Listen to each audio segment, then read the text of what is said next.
Hello மக்களே! இது Deepavali செலிப்ரேஷனுடைய video தாங்க இது.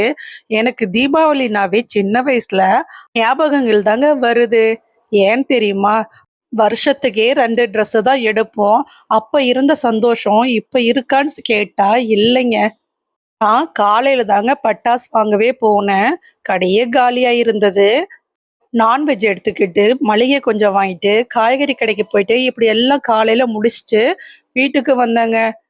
பட்டாசு பெருசா வாங்கல. கொஞ்சம் தான் வாங்கியிருக்கேன்.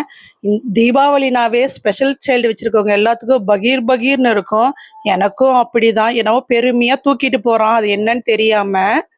அப்புறம் எண்ணெய் தேய்ச்சு குளிச்சாச்சு. குளிச்சுட்டு அப்புறம் நான்வெஜ் செய்ய ஆரம்பிச்சுட்டேன். அன்னைக்கு காலையில ஒரே மழைங்க. இடி ஒன்னொன்னும் தீபாவளி பட்டாசு மாரி கேட்டுச்சு எனக்கு. நம்ம வீட்டு மேல தான் இடி வந்து விழப்போகுது அப்படின்ற அளவுக்கு இருந்ததுங்க அன்னைக்கு. அப்புறம் கடவுள் புண்ணியத்துல கொஞ்சம் பரவாயில்லடா நின்னுச்சு. அதுக்கப்புறம் தான் எல்லா வேலையுமே நான் ஸ்டார்ட் பண்ணேன். கொஞ்சம் இறால் வாங்கியிருந்தேன். அதை கிளீன் பண்ணி ஃப்ரிட்ஜுக்குள்ள வச்சுட்டேன். மதியம் லஞ்சு சிக்கன் கிரேவி, சாதம், ஃபிஷ் ஃப்ரை இவ்வளோதாங்க அன்னைக்கு எங்களுடைய மெனு. ஃபெஸ்டிவல் அப்படின்னாவே அம்மாவங்களுடைய ஞாபகம் தான் வருது. ஏன்னா அவங்க எல்லா வேலையும் செஞ்சுட்டு நம்மளுக்கு சந்தோஷத்தை மட்டும் நம்மளுக்கு கொடுத்துருக்காங்க அப்படின்போது எனக்கு கண்டிப்பா எல்லா ஃபெஸ்டிவலுக்கும் அவங்க ஞாபகம் வந்துட்டே தான் இருக்கும். இதுதாங்க எங்களுடைய தீபாவளி ட்ரெஸ் அவுட்ஃபிட் எப்படி இருக்குன்னு கமெண்ட் பண்ணுங்க. அனைவருக்கும் இனிய தீபாவளி நல்வாழ்த்துக்கள். அஸ்வந்த்துக்கு மூஞ்சில சந்தோஷமே இல்லைங்க. பட்டாசுனாவே ரொம்ப பயம். வீட்டுக்குள்ள இருக்கும்போது வெளியில சத்தம் வந்தாவே அவனுக்கு ஃபர்ஸ்ட் எல்லாம் ரொம்ப கஷ்டப்படுவான். இப்போ கொஞ்சம் அந்த சவுண்ட் எல்லாமே பொறுத்துக்கிட்டான். நம்மளுக்கே பயமா இருக்கு. நான் சின்ன பிள்ளையில மத்தாப்பு மட்டும்தான் பிடிச்ச மாதிரி ஞாபகம் இருக்கு. அவங்க அப்பா பின்னாடி போய் ஒளிஞ்சுக்கிட்டான்.